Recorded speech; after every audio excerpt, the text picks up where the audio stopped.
Hej, mitt namn är Annelie Svensson och jag jobbar på Ghost Games i Göteborg, Sverige. Med mig idag har jag Nicolas Repetto. Muy buenas a todos, mi nombre es Nicolas Repetto y soy productor en Elite 3D y nos gustaría dar la bienvenida a todos ustedes a nuestra presentación. Yeah, it's hard, right? Everyone speaking different languages, it's hard to understand each other. Well, just as a common language is what we help to bring all of us together in this room, we believe that we found the tools that help to bring our two teams together in a collaborative, integrated partnership in creating the world of Need for Speed. In this presentation, we want to show you how we made it succeed and give you the tools to create that success of your own. In this talk, we will share the 4 steps that made us succeed, as well as the pillars we built to help support. We will share the KPIs, workflows, and metrics that we used, and hopefully answer that one big question: what makes a relationship work? With me, I have Nicolas Repetto. Nicolas is a producer at Elite 3D, and which was one of the partners that we used in creating the art for Need for Speed Heat. He has more than 4 years of experience in the industry and has worked on titles such as Call of Duty, Modern Warfare Remastered, and Black Ops 4. He's a dedicated manager who's, during his time as a lead artist and project manager, has helped his team not only to perform at their best, but to grow and be happy with the games that they are making. And here beside me is Annelie Svensson. She's currently outsourcing manager at EA. She has a background in computer engineering and software business development, and has focused her career in helping businesses succeed through the use of partnerships. She's currently working at Ghost in the NFS franchise and at Gothenburg, Sweden. So we said that we would give you 4 steps to take with you, but we snuck in a 5th one, because we want to talk a little bit about the teams. We believe that you can never achieve your goals without the right mindset. If you do not believe that you can make it, you will never make it. At Ghost Games, we have a team of experienced artists and managers led by the team manager, Jules Morelli. They believe in the power of external development and has adopted a one-team culture where achievements and challenges are shared with our external partners. They believe in solutions instead of blame, which is key to any good relationship. And when we started this project, we set out to find a team that would share those values and who wanted to work with us truly as one team. And we found that partner in Valencia. So we understand that a team is a composition of individuals that work towards a common goal, shared mutual respect. And at Elite 3D, we always work with the goal of being that trusted extension to all of our partners. And to achieve this, we had an exceptional team of environment artists led by Christopher Watts, and supported as TA, a position that was not very common for us at the time, by Patrick Jonas. Together, we built a team that understood that in order to succeed in our partnerships, not only we needed to provide quality on speed, but at the same time to bring a proactive, creative mindset that could overcome any challenges.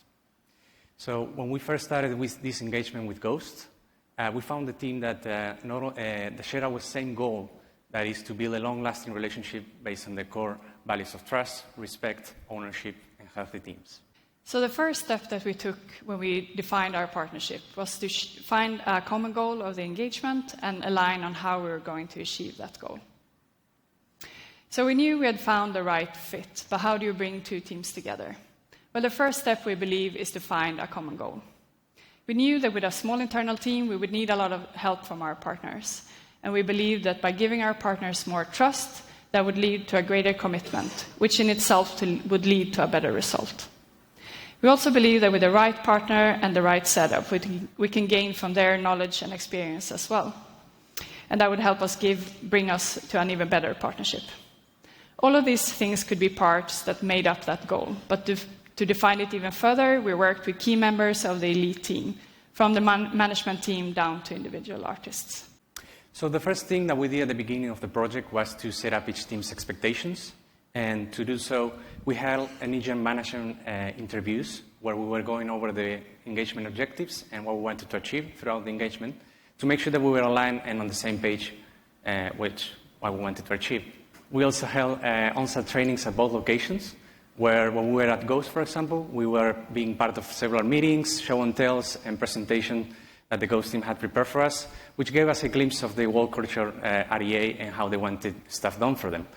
Then when we were back at the studio in Leeds, we also had a visit from them where the team was being trained in Frostbite and new workflow that they needed to work on. Then we moved to the team building event that we had a couple of months already into the project, where the team had a possibility of meeting each other a bit more outside of work. And this consisted in an event that we were all going out for dinner, and then we had a bus taking us to play some bowling, which was a hell of fun. And last but not least, we also had several meetings with Annelie, where we were going over our past experiences from other projects, and we were trying to find a middle ground and to see what worked best and what didn't work before to make sure that this engagement was at the best shape possible. So once back at the studio with Chris and Patrick, we already knew what we wanted to achieve with Ghost and what was their methodology and thought process. And we needed to transfer that knowledge back to the team. So some of the things that we did to make it happen was to, in order, for example, to set up a good communication, we needed the team to be very transparent with the team at Ghost. And for that reason, the team was able to talk directly to the team at Ghost to solve any doubts they had at any time. There were no blockers in that. We also scheduled weekly syncs where we were going over any blockers, issues, and weekly deliveries that we scheduled for the week. We also had weekly notes, as we call them, where we were having a list of assets that were going to be delivered throughout the week and on which dates and stages.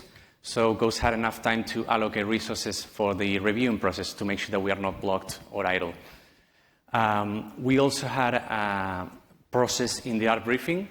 So that means that we were being part of that art iteration on the high-level perspective of the areas that we were going to work on. This provided a lot of ownership for the teams, and they were feeling part of that they were actually owning the areas that they were working on. It was very important for them.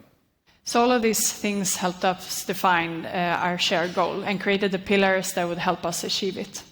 Remember that we were not looking for a partner that could mirror us. We were trying to find the best way of working together by learning from both teams' knowledge and experience. So the goal that we set up was to successfully deliver a project with a high level of external ownership by forming a partnership based on transparency, informed trust, and healthy teams. With the goal set and our pillars defined, we believe that we could reach a successful integrated partnership. The transparency where all relevant information is shared between us will help us plan and run the project together. And building our trust on shared information would ensure that we kept our communication honest and open and would help mitigate any risk of misalignment. And by making sure our collaboration was healthy, we ensured not only an enjoyable experience for both teams, but better results in the end. And we will expand a little bit more on that later in the presentation. So to help support the pillars, we wanted to set up a framework around it. The framework would be our tool to enable Elite 3D to take more ownership and to help the teams work as one. We wanted to engage Nicolas not as an asset manager, only managing the assets that we were sending out, but as a project manager managing the project together with us. The framework we believe that we needed to do this included a shared roadmap and an arena for planning out the work together, shared KPIs where both teams were tracking and measuring their production in the same way, and a structure for reporting and tracking where Nicolas was responsible for showing the progress of his team, as well as raise potential risk and propose mitigations. We wanted the framework to help us stay transparent and honest in our conversations. Everyone should know how the production was tracking and be able to look at the data that showed us the state of things. The Elite 3D team should be involved in the planning and know what work was coming down the pike to be able to plan accordingly. So in order to keep making us strong and responsible decisions in our project, we needed a strong reporting structure that could support it. And to do so, not only we needed a report that could show how we were tracking against our milestones, but also to show how we were tracking in our engagement health and team health. So now we're going to show you the key data and rules that we used in one of our reports, more specifically the monthly report, and walk you through why it was important for us and how we did it so special. So here you can see an example of our monthly report. It is something very important to note that even if in our project we use weekly and monthly reports, and even at some point daily logs, This was the frequency of this project, of this reporting structure must be adapted to your project length. So maybe in a 1-month engagement, this report might not be as useful as in a 10-month to a year engagement, for example. So you must always be adapted to your own project needs and team needs. So now we are going to walk you through a bit of what each of these aspects meant for us and how we're using it to make the best out of it for our engagement. So the engagement status helped us track how well the elite team was performing according to the KPIs that we have set up. It was important for us to keep a monthly record to be able to evaluate the collaboration as this was evolving throughout the project. If the status would go to monitor, it would help bring awareness to issues and potential risks and would help us bring some early mitigation plans into place. And by using the data that we collected, we could have discussions how to bring the teams or project back on track. The at-risk status would only be used if there was a threat to the whole collaboration or project. And based on the information in the shared roadmap, together with the data that we have collected on how the teams were progressing, we were able to create a forecast for the production of the whole project. The data was updated weekly and could be used in discussions around delivery dates and backlog. It was a tool not only to be used to see that the deliveries were coming in at the right time, but also to make sure we were keeping a steady backlog ready for the team at all times. So here you can see how we were tracking our KPIs. In our project we had 4. And something that you will notice very soon that at the beginning we had a legend explaining what each of these KPIs meant for us. This was very important. It's not something that we only included in the monthly report. We also included this in the daily logs, weekly reports, and it was to ensure that any external manager from outside the project was able to understand the data that we were showing. Then we moved to the actual statuses of each KPI, where we were having 3 statuses for each of them. We're having at risk, which was the worst one, which is if some immediate action needed to be taken in regards to that KPI. Then we had a monitor, if there was something that we needed to keep an eye on in case something was going sideways. And then, of course, we had a track and good that was made if everything was going right direction. Then lastly, we have each notes that were specific for each KPI, and these notes were coming from each of the teams.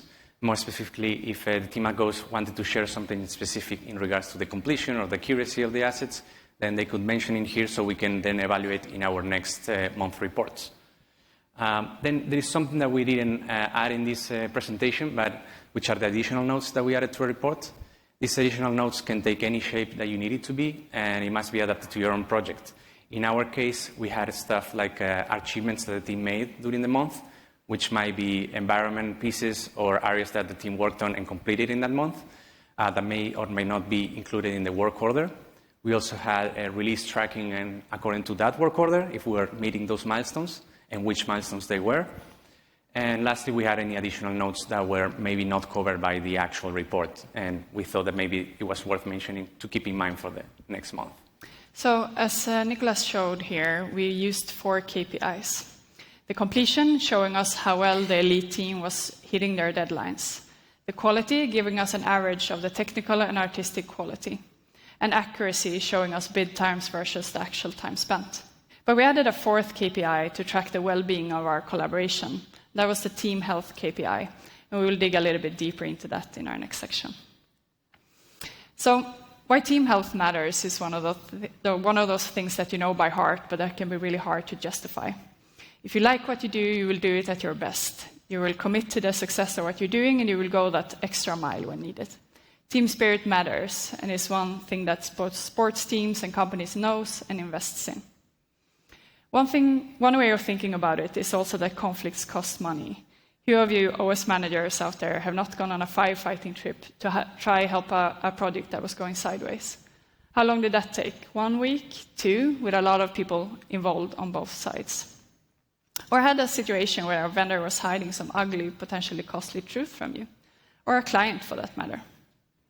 It's also a way to retain talent and to gain from the investment that you made when hiring a team. It's painful every time you lose key talent with new ramp-up time and training needed. Making sure that an engagement stays healthy is not complicated and does not require a lot of time. And Nicolas will tell a story on how we succeeded with that. So health in a team is either overlooked or given. It is something that most of the times we take for granted, but we should always be working towards improving it. It does not only improve a team's efficiency, but also by taking care of your team, they would like to stay with you far longer.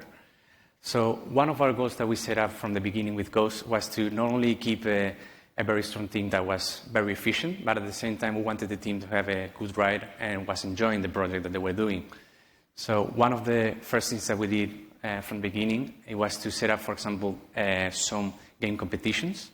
We did this on a weekly basis, and it consisted on having the team playing the game on the latest build that we had available, and they were basically competing against each other to beat each other's time.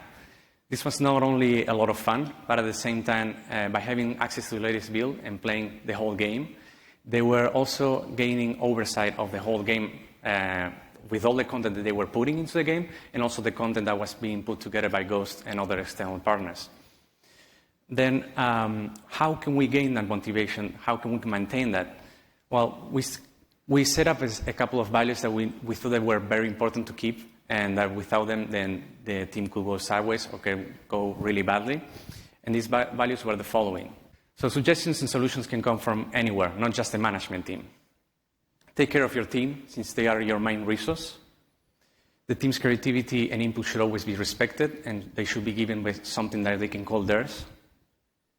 And always, we should find solutions over blame. If someone is doing something wrong, or the team is doing something wrong, then we bring into discussion and we try to find the best way forward.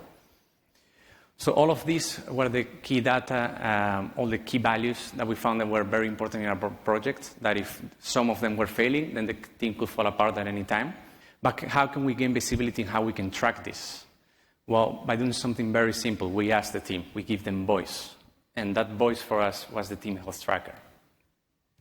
So the Team Health Tracker was a special tool that we made for the actual engagement, in which the tool consisted, it can take any shape that we want to, but it is important to keep it at the heart of the team, and that we want to adjust it to your own team needs. In our case, it was an art team, but if you are tracking perhaps a programming team or a VFX team, then those data and points should be adjusted. So in the Team Health Tracker, we wanted to make sure that the questions we were asking were not too broad. So we wanted them to be specific and relate to each area that the artist was had any feelings towards that were relevant to the project. So it could be bids, delivers, feedback, difficulty, etc. The tracker that we created looked like this. We used it every month to get the input from the teams. And if the artist rated something with a sad face, we could use it in our discussion and discuss the issue in our meetings to try to find a way to fix it. The artists were able to leave comments, and they were always kept private and only for management to see. That way we kept it, we were protecting their privacy, but we could still bring up the issues together in one of our meetings. The 5 different emotions that we used look like this. Each emotion had one rate, which affected the overall score. So here is what we call the quantifiers. This is the part that each team member needed to fill once a month. It was also to represent how well they were feeling towards each of these quantifiers that we were explaining before. And this is the part that also should be adjusted to your own team. For example, maybe if we have something like a difficulty in bid ratio, but you're in a team that maybe they are not using bids, then maybe that quantifier might not be relevant to that team. So it must always be adapted. On the practical side, what the artist had to do in this case was to put a 1 in the emotion that they were feeling towards that quantifier. So, for example, if in communication they were feeling really good about it, they would put a 1 in the far right, and if they were feeling really bad about it, they would put a 1 in the far left. All of these votes by the team were then summed up together, and an average would give us the team health level. So talking about the team health level, we use stress as a measurement. Our thought process was that if a team was feeling hindered, blocked, or unhappy, then the stress level would grow. And this could go up to 100% of stress, and it could go to 0. But what is important is that if it was in 100%, then effectiveness, the efficiency of the team might go down, but also we will lose that first pillar that was to preserve that creative, proactive mindset from the team. So no structure is perfect from the start, right? And when we started the journey with the tracker, we knew that our project setup wasn't perfect, and we wanted to use the tracker to help us improve. During our project, we had a few guiding principles that would help us with that. One of the principles was to adapt to the needs of the project and the needs of the team. One example of that is when happened during our project when we saw a need for adding an additional person with art briefing. By getting to know each member of the team and by using the data and the feedback that we collected from the tracker, we were able to identify how to implement that role and who would be best suited for it. The feedback we got helped us learn from our mistakes. When people are given the opportunity to share their opinion, they are generally quite keen on helping you find good solutions. And as I said, no structure is perfect from the beginning. Having a growth mindset helped us keep improving, and there are many iterations on the setup during our project. We still believe we have a lot to do, and Nico will tell a little bit about that process now. So all the process that we've gone through the presentation was not something that we had in mind from the beginning or that we knew how to do it. We had a spark of what we actually wanted to achieve, but all of this evolved over time. So with each weekly report, each monthly report that we're doing, we're not only noticing how this data that we were doing was good or right, we're also noticing what we were missing on it. So we iterated for about 6 months to get to the point that you are seeing now. And even then, even if we were quite happy with it, we could have even pushed it a bit further for the next engagement. So we already show you how we made the ride and both more enjoyable and better for the artists in the team. But now we wanted to keep that knowledge preserved for the next engagements. We needed to preserve that data and all the knowledge that we gathered. And to do so, in our postmortem process, we created a questionnaire of set predetermined questions that the team needed to fill, and it was adapted to each team. So, for example, it was not the same set of questions for the team of artists, than the lead or the TA. After this, that took roughly a week or a week and a half, they were also having access to a suggestion box where the team was putting anonymous notes or post-its with suggestions or something that they wanted to change or adapt. After all of this process, then we were getting all the team together into a meeting room, and then we were opening that suggestion box and making constructive decisions moving forward. One thing to close this step is that team is like a body, and we should always be taking care of it. And if we are feeling that maybe we are having some blind spots in the project, something that we are missing, and we cannot get to it what it is, so we must always ask the team. The team will always know, and will know of your successes and your failures, and will point you in the right direction. Okay, so now we reach the end of the talk, and we will end by showing you the 4 steps, and we do have a little bit of time to open up if we have any questions. No? Okay. And